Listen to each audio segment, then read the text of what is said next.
Barışmanın ne hayri var? Birini itirdikten sonra soruşmanın ne hayri var? Biten bitti bundan sonra danışmanın ne hayri var?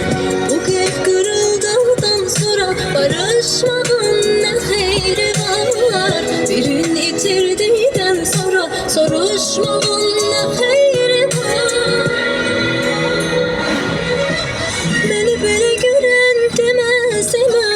Seni kim getirip bu hala? Beni belə görən deməz, deməz.